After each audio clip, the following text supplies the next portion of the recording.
In the winter of 1963, Elena Petrova collapsed in a Moscow bread queue after standing outside for 6 hours in -20-degree cold, clutching a ration card that entitled her to precisely 400 grams of black bread per day.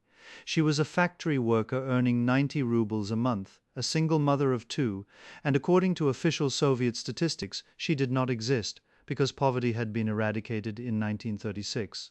How did millions of Soviet citizens live in a state that claimed to have abolished the very concept of material deprivation, while their reality told an entirely different story? The paradox began with the rhetoric itself. When Joseph Stalin declared in his 1936 constitution that the Soviet Union had achieved socialism, he simultaneously announced that poverty was a relic of capitalism, eliminated through collectivization and industrialization.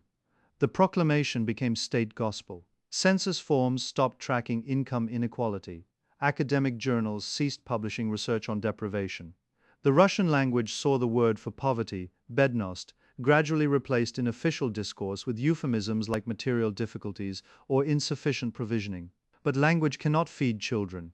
It cannot heat apartments when winter temperatures plunge to 30 below. And it certainly cannot make a 90-ruble monthly salary stretch across rent, food, clothing, and the hundred small necessities of survival in a system where consumer goods existed in permanent shortage. Elena Petrova's salary placed her near the bottom of the Soviet wage scale, but she was far from alone. In 1965, researchers at the Soviet Academy of Sciences conducted a classified study that would not be published until after the collapse. They found that approximately 40% of Soviet citizens lived on incomes below the official subsistence minimum, which itself was calculated at a level far below Western poverty lines. A family of four needed approximately 50 to 60 rubles per person per month just for basic survival. Elena made 90 rubles total. Her rent in a communal apartment took 25. That left 65 rubles to feed three people, clothe them, pay for utilities, transportation, and everything else. The mathematics of poverty are ruthlessly simple. If you're interested in understanding how ordinary people experience systems designed to reshape human society itself, this channel uncovers those mechanics through documented history. Subscribe to follow this investigation into the gap between ideology and lived reality. The geography of Soviet poverty followed patterns invisible in propaganda posters. Cities had more shops, better supply networks, and higher wages. Rural areas, especially in Central Asia, the Caucasus, and parts of Siberia, existed in what amounted to a parallel economy of deprivation. A kolkhoz worker in rural Kazakhstan in the 1960s might earn 50 to 60 rubles monthly. Sometimes less, often paid partially in kind with produce rather than cash. These were the same collective farms that had survived the famine of 1932 and 1933, when official policies requisitioned grain at levels that caused mass starvation. By the 1960s, the acute crisis had passed, but chronic malnutrition remained embedded in the system. Children in rural Uzbekistan showed stunted growth rates. Infant mortality in parts of Tajikistan ran 3 times higher than Moscow. The state knew these figures but classified them. Housing revealed the infrastructure of inequality. Elena's communal apartment consisted of one room measuring 12 square meters, shared with her 2 children aged 7 and 9. They had access to a communal kitchen used by 6 other families, one bathroom for the entire corridor, and heating that functioned intermittently because the building superintendent sold coal on the black market. This was not unusual. Communal apartments, kommunalki, housed roughly 40% of urban Soviet citizens through the 1960s. Privacy did not exist. Personal space was measured in bed lengths. Families hung sheets to create symbolic walls.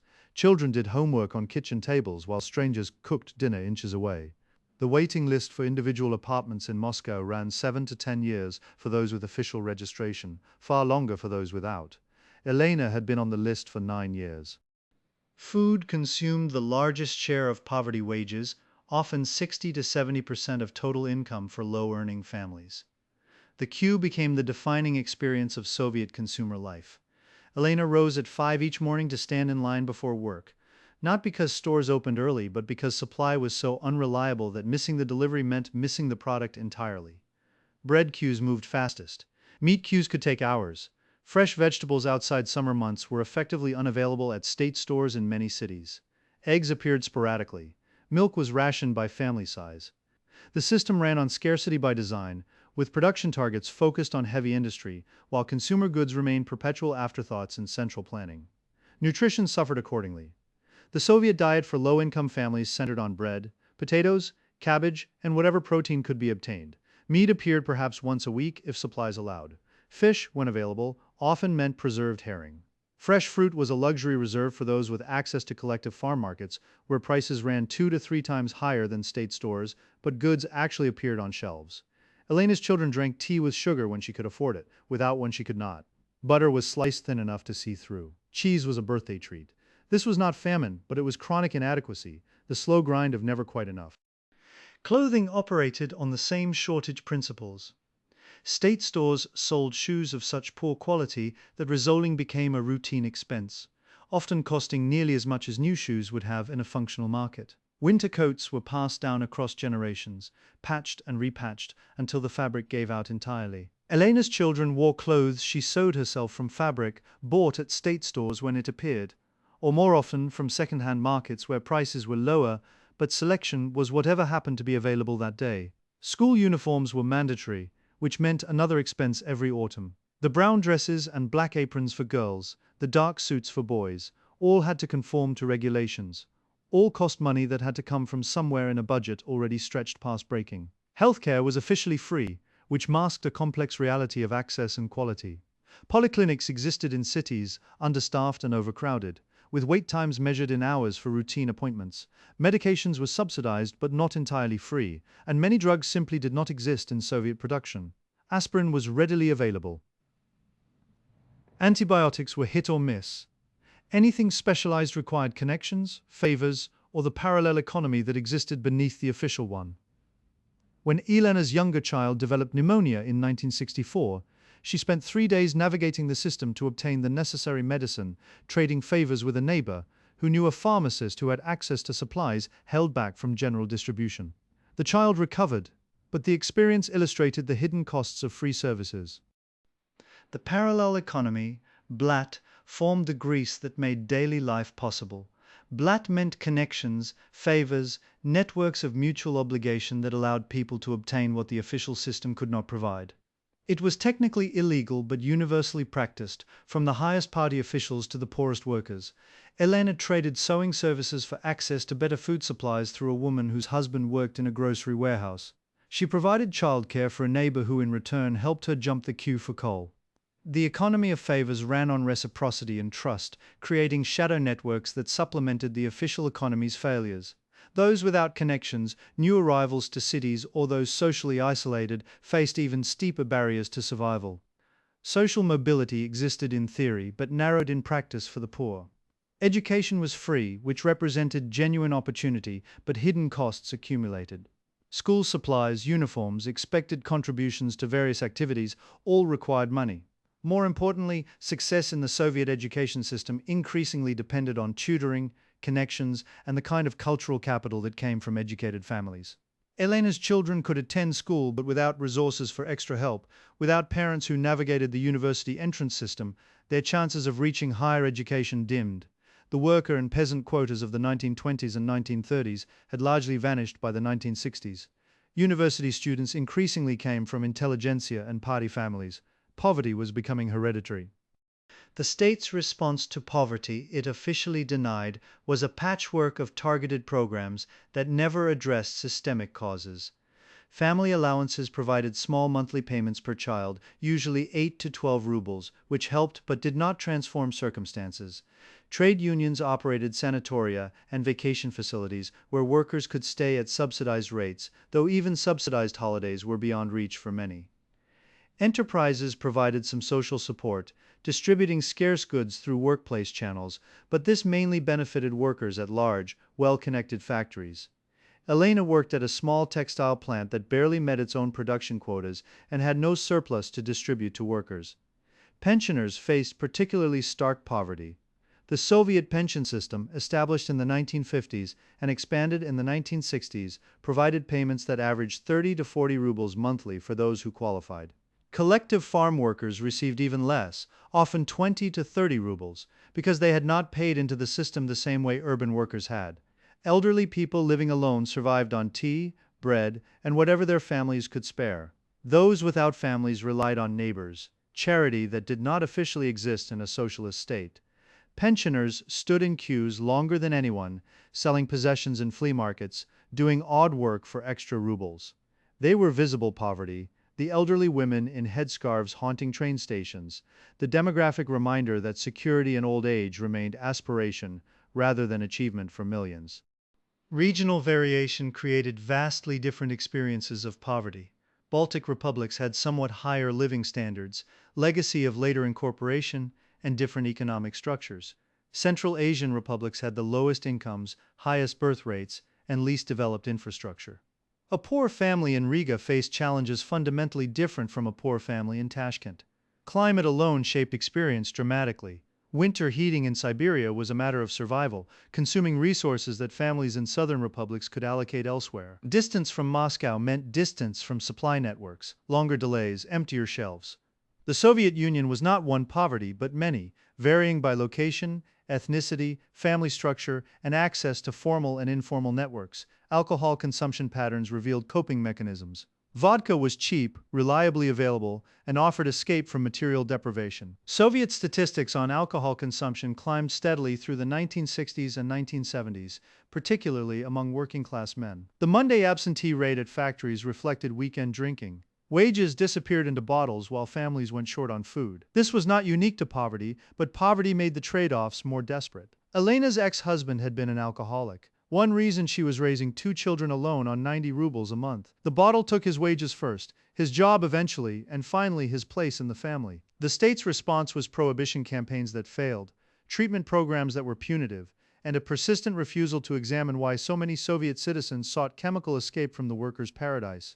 Children of poverty developed distinctive survival skills. They learned to navigate the adult world early, standing in queues, carrying ration cards, negotiating with shop workers. They learned which foods were filling versus nutritious, how to make shoes last another season, how to study in communal kitchens amid chaos. They learned shame, because despite official rhetoric, Soviet society judged appearance, clothing, possessions. School could be cruel to children in patched coats and resoled shoes. The youth organizations, pioneers and Komsomol officially promoted equality but reflected the same hierarchies visible everywhere else. Leadership positions went to children of engineers and party members, not textile workers. The implicit message was clear: your poverty is your parents' failure, and potentially yours. The 1970s brought modest improvements for some. Wages rose gradually. Consumer goods became slightly more available, though quality remained poor and shortages continued. The development of large-scale housing construction, the prefabricated apartment blocks that came to define Soviet urban landscapes, reduced communal apartment populations. But poverty persisted. Researchers who studied the question, always behind classified walls, found that roughly 25 to 30% of the population still lived below subsistence minimums through the 1970s. The gap between official propaganda and documented reality never closed. Television showed well-stocked stores and happy workers. Reality delivered queues and chronic shortage. Statistical games masked poverty's scope.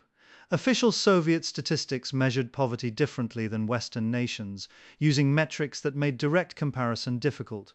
The subsistence minimum itself was calculated to be achievable rather than comfortable, set at levels Western observers considered inadequate. Income inequality statistics were not published after the 1930s, though internal reports showed growing gaps between elite and working class, city and countryside, European Russia and Central Asia. The Gini coefficient, a measure of income inequality, was not officially calculated, but Western economists using available data estimated Soviet inequality at levels comparable to many Western countries, despite the socialist system supposedly designed to eliminate such disparities. The psychological dimension of Soviet poverty involved a distinctive form of gaslighting. You were poor, your children were hungry, your apartment was overcrowded and cold, but the state insisted you lived in a society that had abolished poverty. Your experience was invalidated by ideology. Complaining meant political unreliability. Discussing deprivation openly meant spreading anti-Soviet propaganda. The dissonance between lived reality and official rhetoric created a kind of mandatory doublethink.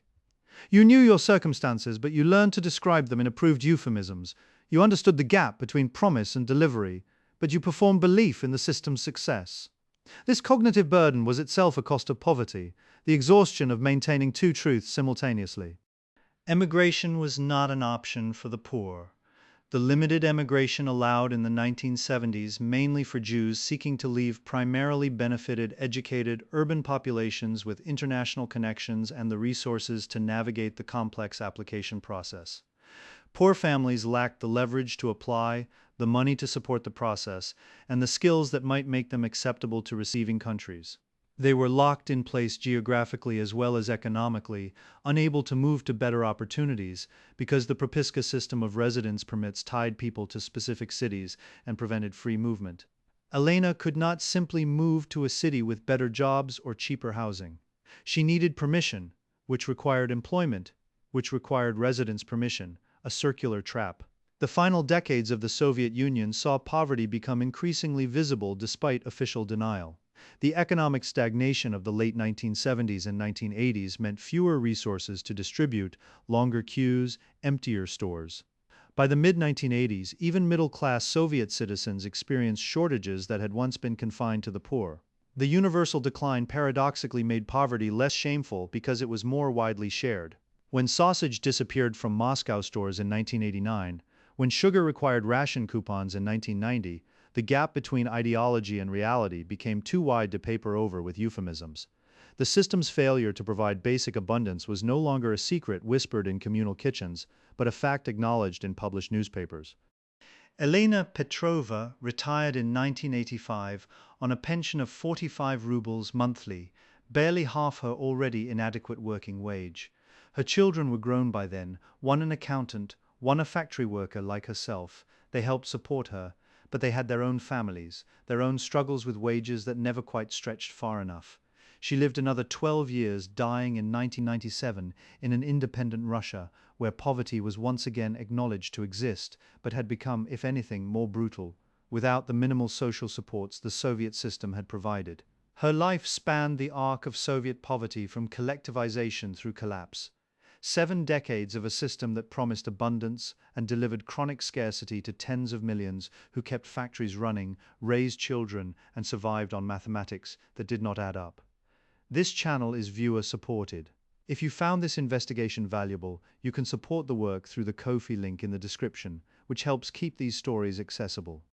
The Soviet experiment in eliminating poverty failed not because resources were insufficient, but because the system that claimed to serve workers served itself instead, because ideology replaced pragmatism, and because admitting failure threatened the entire edifice of claims on which legitimacy rested. The poor of the USSR understood what their leaders refused to acknowledge, that you cannot abolish poverty by renaming it, that queues and shortages and children in patched coats are not solved by statistics and slogans, and that a system supposedly built for workers that leaves them cold and hungry has failed, regardless of what its constitutions declare. Their silent knowledge, carried through decades of double truths, was vindicated by history even as their lives remained hard. The lesson extends beyond one failed state. Any system that cannot acknowledge its failures cannot fix them, and those who pay the price are always those least able to afford it.